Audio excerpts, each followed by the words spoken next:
again, this is Miss Sonja. I play the violin, and I'm here to teach you some more about how you can play the violin. I bet you didn't know that the first stringed instruments were with a hunting bow. That's where our bows come from.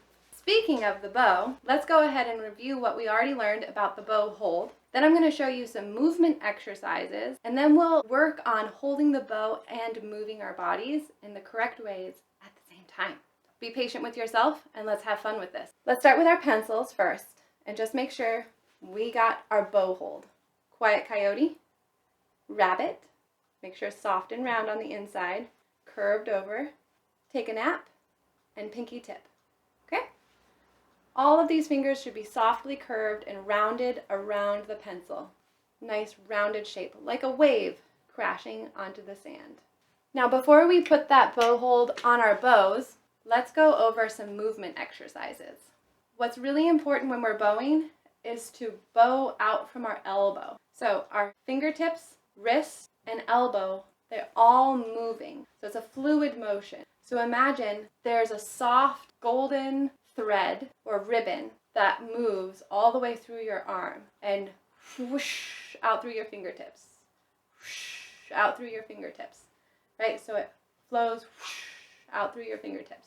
One thing that I like to tell students is you can pretend you are petting your favorite animal. So from here at the head, you would pet all the way down the spine and off the back. Down the spine, off the back. Down the spine, off the back, right? So pet your favorite animal. Another thing you can think about doing is skiing down the mountain. I like to use this one in the wintertime. So from here, make sure your wrist is pointing towards your nose or your chin or your mouth, towards your face. And you go ski down the mountain. And at the bottom of the mountain, your wrist should be bent the opposite direction. So your wrist is facing the ground. And then you can take the chairlift back up, down the mountain, chairlift back up. So at the top, it looks like a mountain. And at the bottom, your wrist looks like a valley. At the top, your wrist looks like a mountain. And at the bottom, your wrist looks like a valley. That's a really important motion to keep in mind. And also that flexing in all of your joints, soft motions. So keep it relaxed, keep it soft, keep the movement fluid. So think about water, think about golden light, keep it soft all the way through your arm. Let's connect our bow hold to our bow and do a couple of bow games. Get out your bow, here's my bow. Make sure you tighten it just so that a pencil can fit through the middle here. So I'll wait for you to tighten your bow. Remember, you tighten the winding screw at the bottom to the right, righty-tighty. My bow was loose because every time I put it away, I loosen it, as you do.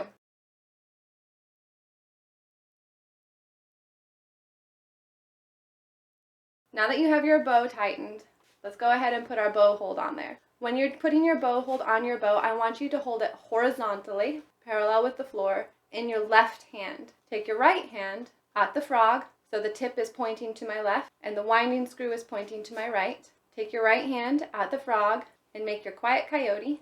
So here's your bunny rabbit munching in the clover. That little rabbit takes a nap, so full and sleepy, and put that pinky tip on the bow. First things first, you can always do pinky push-ups. If you're one of my students, you know that in attention position, when we're sitting and waiting to hear instructions, we practice our pinky push-ups as much as we can. So with the bow straight up and down now, check your bow hold. Pinky tip should be on the bow, all fingers soft and round. Your thumb should also be curved in the shape of a smile, all right? So there's a big round circle on the inside of your hand, like you're gonna look through a spyglass. Now, one thing that's really important, and a game that you can play with yourself or with a family member, is how tight are you holding the bow? So you should be able to move that bow right out of your hand without any difficulty. If you're holding the bow too tight, you won't be able to move the bow out of your hand, and you'll know. Oh, take a deep breath. Soften your bow hold. Make sure it's round, pinky tip, curved thumb, and see if you can steal that bow out of your hand. If you were here, I would let you steal my bow, and you would see it comes right out of my hand. There was one time that a very famous violinist, Joseph Heifetz, was playing in front of a big auditorium full of people, and his bow went flying out of his hand. It was moving so fast and with so much momentum. And that's because this virtuosic, amazing violinist holds his bow super lightly, just like you do. It's really important to do that so we can have a lot of dexterity and flexibility in our playing and play with a lot of different kinds of technique and a lot of different kinds of music. It's also important to hold the bow properly so you don't injure yourself. You can injure your shoulder, your wrist, or your elbow with improper movement. So repetitive motion can cause injury if you're not correctly playing. So make sure your movement is correct. From the elbow, soft and smooth.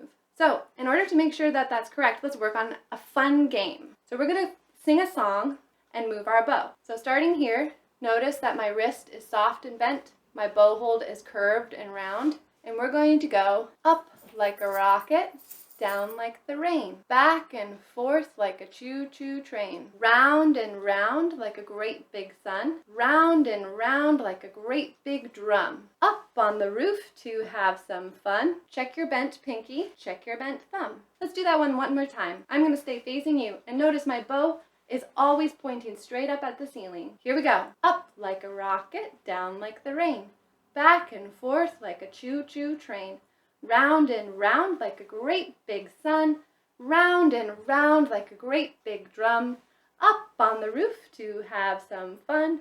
Check your bent pinky, check your bent thumb. Make sure that you're keeping a soft, smooth motion all the way through your hands, so your whole arm is able to flex and move with the motion. Also be sure that your bow is straight up and down, vertical to the ground. So notice my wrist moves a lot all the way through, from a mountain to a valley, from a mountain to a valley. Now, if you go to my bow motions exercise, you will play a lot of other fun games like windshield wipers, to some cool fun music that I think you might enjoy. So next we're going to do some music theory and reading exercises, and then we'll play our instrument. You're going to learn what a quarter note and a quarter rest are. So a note is always a sound that we play. So when we say the word note, that means we're going to play a sound. When we say the word rest, that means we're going to be quiet. So we're not going to play any sound. Notes and rests are really important in music.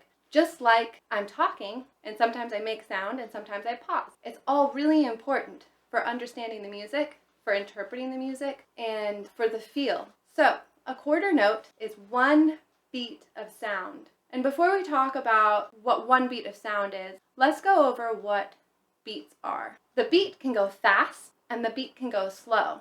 So you can slow down the beat at any time and play slower, and you can speed the beat up at any time and play faster. So right now we're going to learn a quarter note, which is one beat of sound. All right, so if this is our beat, one quarter note sounds like this. Two quarter notes sound like this. Three quarter notes should sound like this. To begin with, we're always going to count 4 beats at a time. So I'll count 1, 2, 3, 4, and we play 1, 2, 3, 4. 1, 2, 3, 4. 1, 2, 3, 4.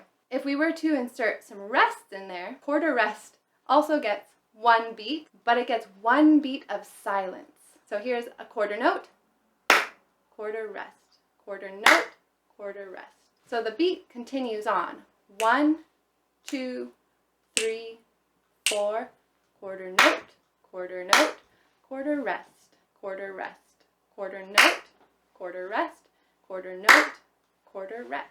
When we arrange notes and rests next to each other like that, we create rhythms. So the beat stays steady all the way through the music, and the rhythm is formed when we play sounds and stop for rests. So let's start with a simple song that is only on our D and our A string.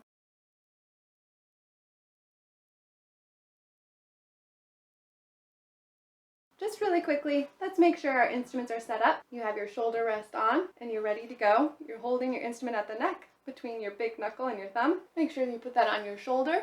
No violin beards, please. Put it up on your shoulder, parallel with the floor, so if there's a little marble on there, it can rest and it won't fall to the floor or into your mouth. So we're going to start with quarter, quarter, quarter, rest on the D string. Our rhythm's going to be D, D, D, rest.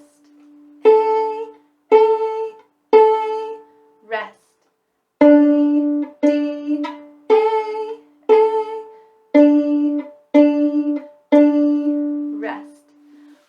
time, I'm going to play that for you, and you can play this as many times as you want to. So let me give you the beat first, and then listen carefully to find the rhythm. 1, 2, 3, 4. D, D, D, rest. A, A, A, rest. D, D, A, A, D, D, D, rest.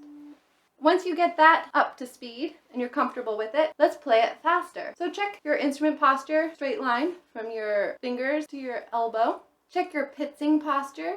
Make sure your thumb is here on the side or the edge of your fingerboard, and your pointer finger is over the fingerboard, okay? Not in between the fingerboard and the bridge. So here's our new beat at a faster tempo. 1, 2, 3, 4.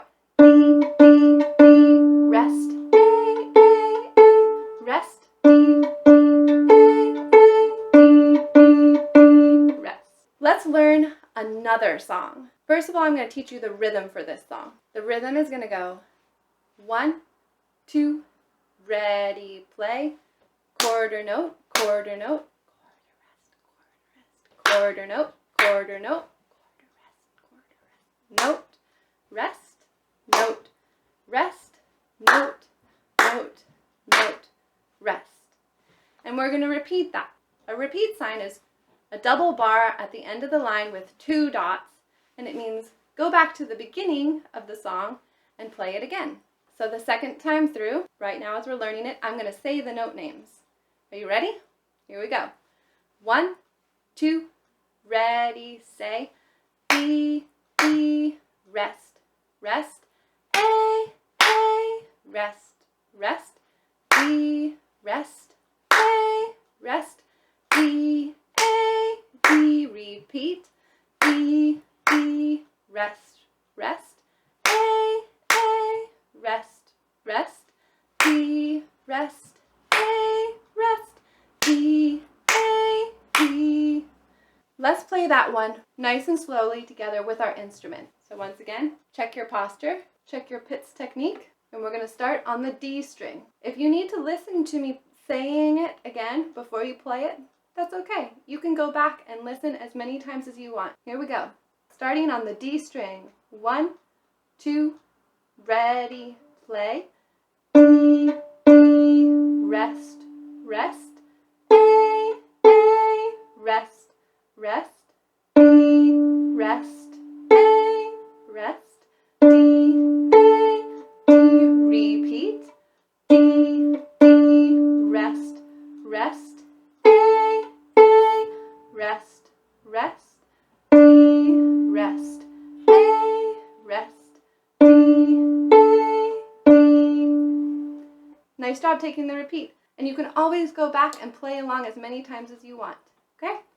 So this time we're going to go with a much faster beat. Then it's going to go 1, 2, ready, play. D, D, rest, rest. A, rest, rest. D, rest, A, rest. D, A, D. Repeat.